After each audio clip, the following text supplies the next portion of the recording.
Good day, everybody. We have a fantastic show for you today. We're going to talk about real estate, we're going to talk about artificial intelligence, and we're going to talk about job loss. What's going to be happening on that front with regard to the development, the continued development of artificial intelligence. So thank you so much for watching, whether you're watching in the morning, in the afternoon, or the evening. Let's get into it. So in Santa Clarita Valley, where we're headquartered, that's just north of Los Angeles, the next city, 747 total active units for sale on the real estate market. That's going to include single family residences, condominiums, townhomes. The Fed's meeting tomorrow. Yeah, today's the 15th of September, 2025. Tomorrow, 16th and 17th. 16th and 17th, that's when the Fed's going to meet. Looks like rumor is that they're actually going to be attacking the Fed funds rate. Now, people get all excited, and a lot of the news media is reporting that, oh my gosh, that's going to relax the mortgage interest rate, which could very well happen. But the Fed funds rate is the rate at which the banks get to move money back and forth. That's kind of where they base all their rates on. But the mortgage rate's typically based on the 10-year bond. So that's where that particular index, the 10-year bond, is what usually has a lot or more to do with the interest rate on mortgages. That's why you see that fluctuation daily. So if you get approved for a particular loan, if you've done this before, and next week the Fed might not have even had a meeting, so hence something happened in the 10-year bond, so the rates might be up a little bit, down a little bit, but overall that should have an impact on mortgage rates, so be excited about that. We'll have to see what the number looks like and then how that translates into the mortgage rate being affected. But if you have been looking for real estate, if you kind of marketed, you pushed yourself out, you tapped out of the market and say, you know what, I really don't want to proceed, just interest rates have gotten too high, I would say, just be prepared. Go to your lender. If you still want to buy, go to your lender, relive it, have them look into where your qualification happens to be, have them run the numbers. And then if in fact the Fed does reduce that overall Fed funds rate, and if in fact it affects the mortgage rate, then you've already done that hard lifting. You've already gotten everything approved. So now it's just about property selection.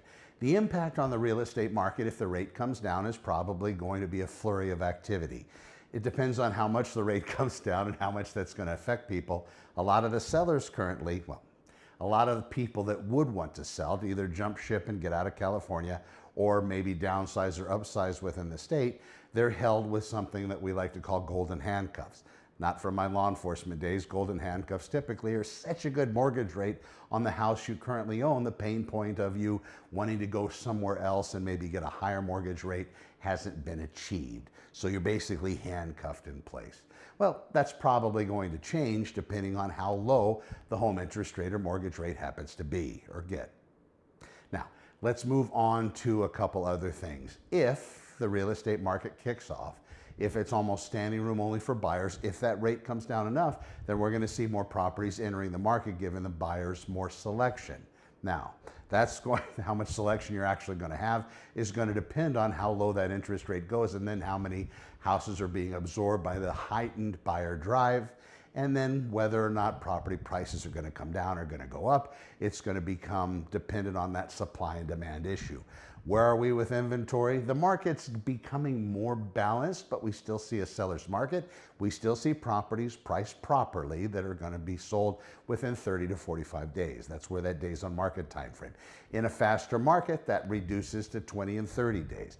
But right now it's a little bit higher. But again, the ball is still pretty much in the seller's market, but the buyers have more selection. The sellers, depending on neighborhood, have a higher competition factor. So if a seller calls me and there's two houses that they're competing with, and both of those houses have been dolled up, put together really nicely, there's upgrades, the kitchens have been replaced, maybe they've had a repiping, depending on area, maybe they've had electrical concerns looked at. Some of the houses out here in Santa Clarita, that's why you want a local agent.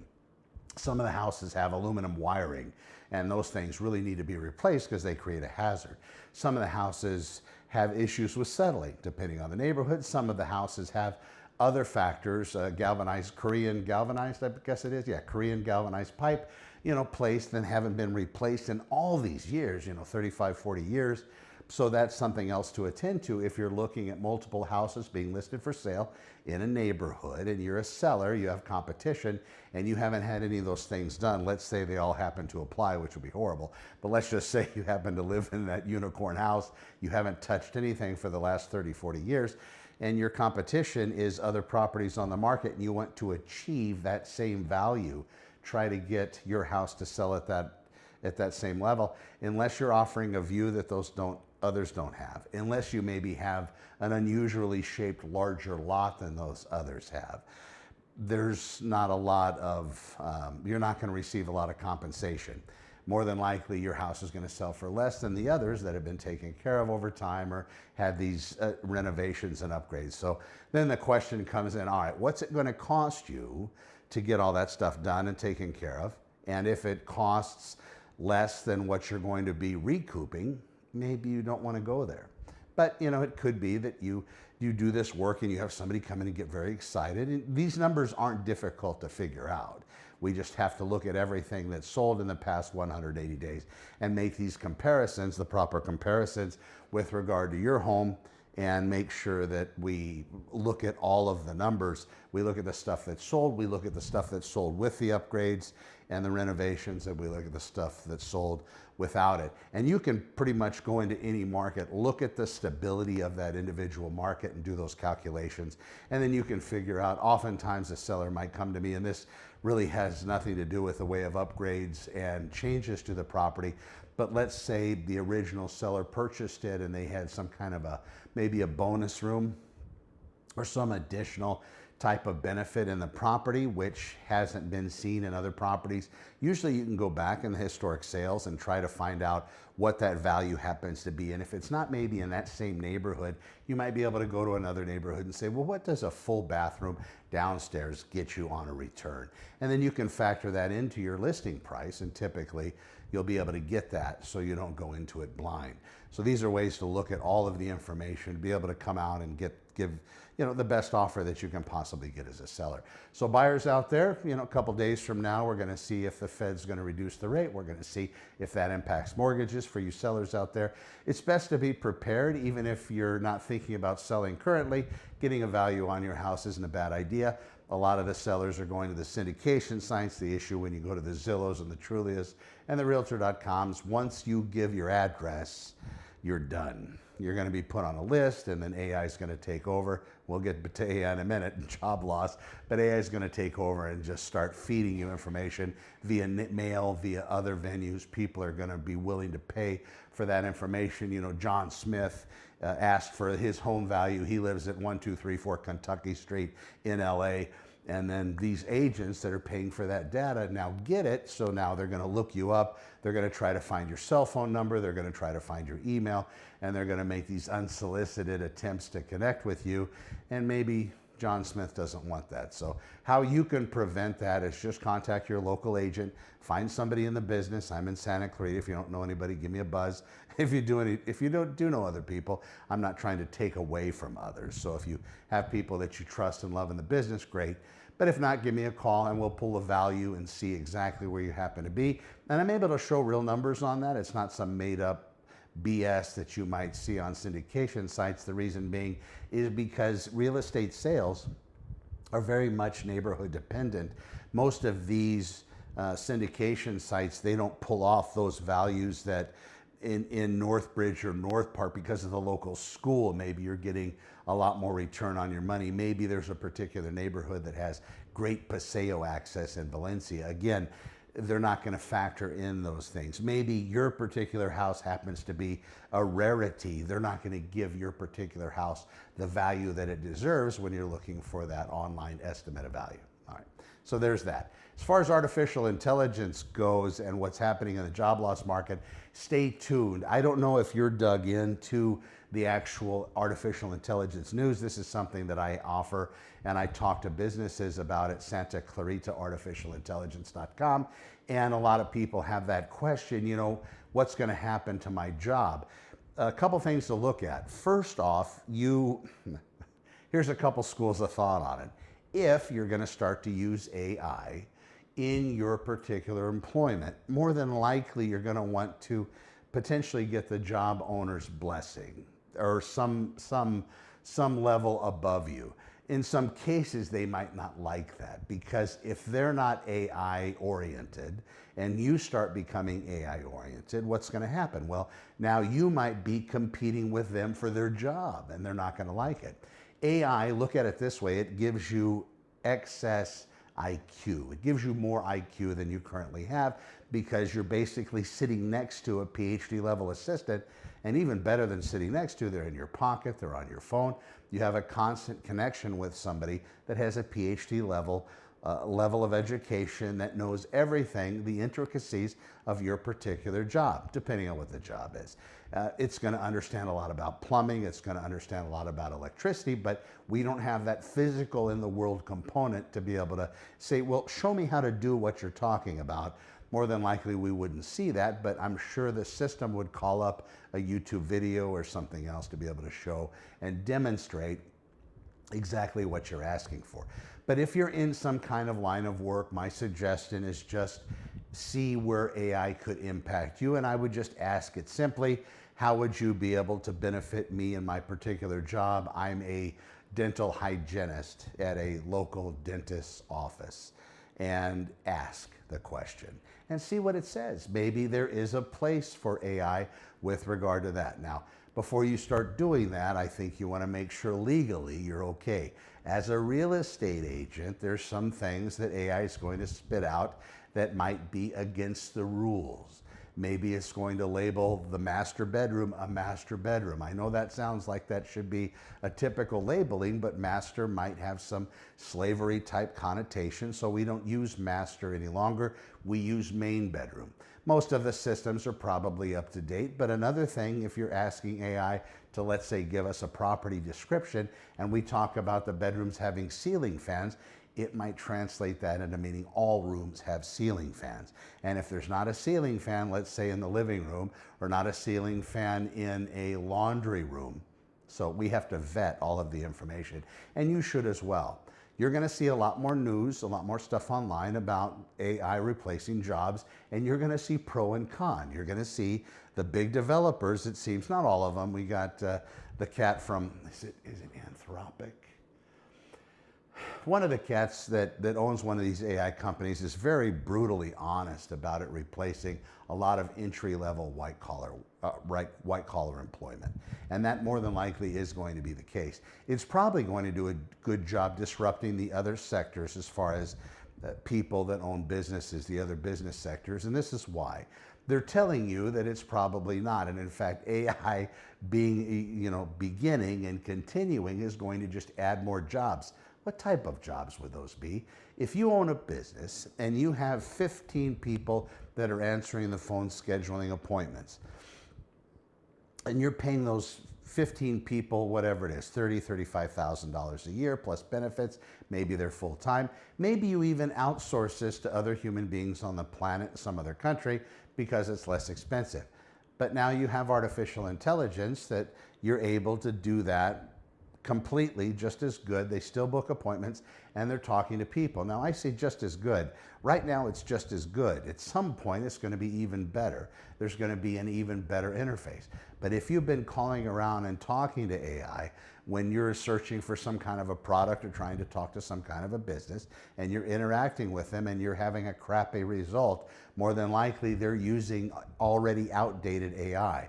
Some of the stuff that I've seen lately is remarkable, and in fact, it just feels very human. And in fact, it doesn't get frustrated, it doesn't get upset, there's no attitude, there's no anger, there's no hanger from being hungry right before lunch, and there's no sluggish drop off after lunch because the insulin levels are high and the body's basically in shock from all the sugar the person ate. There's nothing like that. And at 2 o'clock in the morning, it's the same as 12 o'clock noon, is the same as 9 a.m., is the same as 7:30. You get the gist. If a business has an opportunity to do that for relatively inexpensive, almost comparison to having 15 of those level type employees do that for nothing, why wouldn't they? And more than likely they will, because that bottom line is going to be more important to them than maybe saving a human being from job loss. We have to watch and see what that's going to translate to as we get further in the future with this. Now, you might think this is years from coming or decades from coming, and some of the AI experts out there are saying, 2035, 2045. It's coming a lot faster than that. Some of the experts had their estimates when artificial general intelligence was going to be here. And just to give you an idea, what AGI is, artificial general intelligence, that's just about that point where the machine is smarter than every human being on the planet in every discipline. So that's AGI. That's generally the commonly agreed to scenario of what AGI looks like. Right now we have artificial intelligence, and you'll hear people talk about the systems actually being agentic. They are starting to be self-improved. That just happened, folks. That just happened somewhere around the beginning of August of 2025 when these systems started training themselves on their own synthetic data and being able to manipulate and replace their code. There's not a lot of talk about that, but I would guess that these systems are probably doing things that the human beings that are trying to watch parts of it, because it's moving incredibly fast, probably don't understand. So this system's just going to continue to self-improve. I don't know what that's going to look like for us being the now less intelligent form of existence here on the planet. That's the problem. We haven't ever encountered this. Intelligence is the number one. We have different revolutions that have happened. Agricultural, we've had industrial, and yes, somewhat based on intelligence, but those disruptions were huge. That's why we even talk about them. The discovery of fire was huge. It changed human beings forever. It caused our evolution, creation evolution, but it caused us to become where we are today. Just the basic creation of fire, being able to control fire, got us there. Now we have created something that is leaps and bounds above us at the current levels, above most human beings, but we're going to see it continue to propagate, continue to get better, and continue to grow. And it's going to now transform into something we can't see nor do we understand. You might have heard the term. It's called the singularity. This is typically talked about in reference to black holes.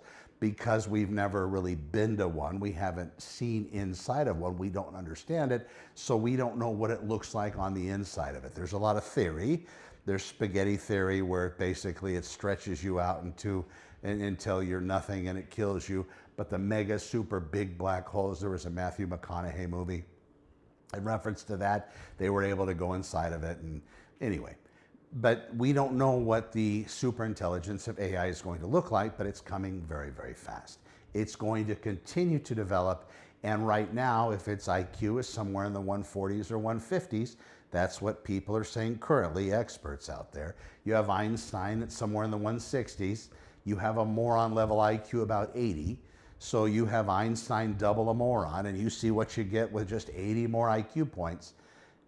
AI is going to be growing at an exponential rate. It is growing at an exponential rate.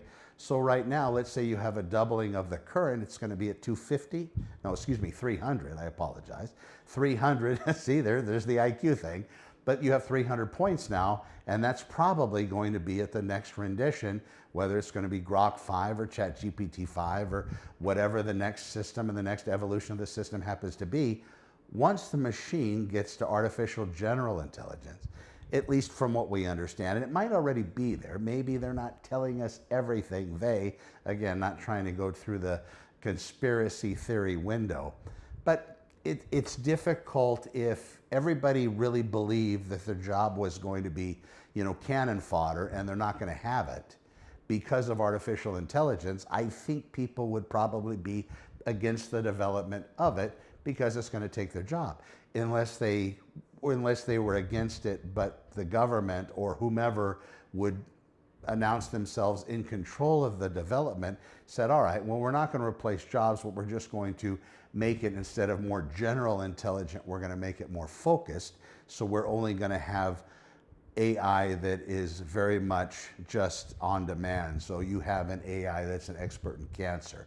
You have an AI that's an expert in physics. You have an AI that's an expert in education and teaching, those sorts of things, not a general model. Because what happens when the model achieves that generality, then, and it's self-improving, which it's already been doing that since August, maybe a little before. And this is the news on the wire. This isn't stuff that they've announced happily. I'm trying to read between the lines, just watching a few of the shows out there. It seems that's about when that happened, but it could have been going on for a while. In fact, AI that popped out in 2023 when you had ChatGPT, that was the moment that the people saw it. This stuff had been working for many years. Scientists and the computer tech crunchers out there had been utilizing these systems for quite a while. It just never got so good, and then boom, it hit. And now it's starting to really get a lot smarter, a lot faster at an exponential rate. It's a doubling every 5.7 to 6 months of its abilities and intelligence. So talking about AGI, once it gets there, maybe you've heard of this next term, artificial superintelligence. That's going to be the next evolution of the AGI system. And we don't know what that looks like. That's that singularity I talked about. I don't understand what's going to happen. In fact, right now, if you ask some of the scientists exactly how it's doing certain things, how it's getting the answers to these questions, it's kind of a mystery. That's a little scary.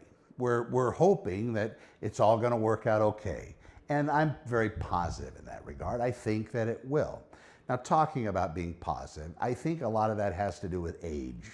You look at some of the people in the younger generations, the Charlie Kirk assassination, and that was just a rough moment in time. It should have been kind of a rough moment in time for everyone. But you have people on the left, these kids that they interview on college campuses, that were very happy that he was killed. You have other people on other social media platforms. It seems like they're all kind of young, very happy that he was killed. I was listening to Tom Bailu yesterday, and he said, God forbid me having a camera on me when I was in my 20s or late teens, I probably would have said something stupid as well. Age has a way of settling us down a little bit. But with regard to that, with regard to artificial intelligence, we all need to start paying attention. And also, if people are out there spreading nonsense and being hateful and angry, understand that in some cases, it's the naivety of youth. Whether you think that's an excuse or not, I just offer it. The older I get, the calmer I seem to become, and the more accepting of things I am. If somebody wants to be a woman or a man or whatever that happens to be, or become a bear, become some kind of a furry creature, that's up to them. And I just don't want them teaching my kids that. I don't want that to be a mainline process where that's okay just to transmit that to kids I'm raising. Now, if they want to raise their kids in the furry world, that's great, good for them. But ultimately, my kids are my responsibility. Their kids are their responsibility. At some point, your kids aren't going to be under your control any longer, and they're going to potentially make their own decisions. And then you're probably going to sit around and say, oh my God, I failed as a parent. No, your kids just became who they wanted to be. It's not about failing as a parent. So don't hold on to all of those things as well. Give yourself a pass. A lot of people out there are holding on to a lot of fat. That's something else I was able to conquer, and I'm still conquering it, because that seems like to be a process that's never going to be over, because I still have my bad days. I still have days I don't do what I should be doing, but I have more good days than bad days, so hence I'm able to at least have some semblance of keeping it off.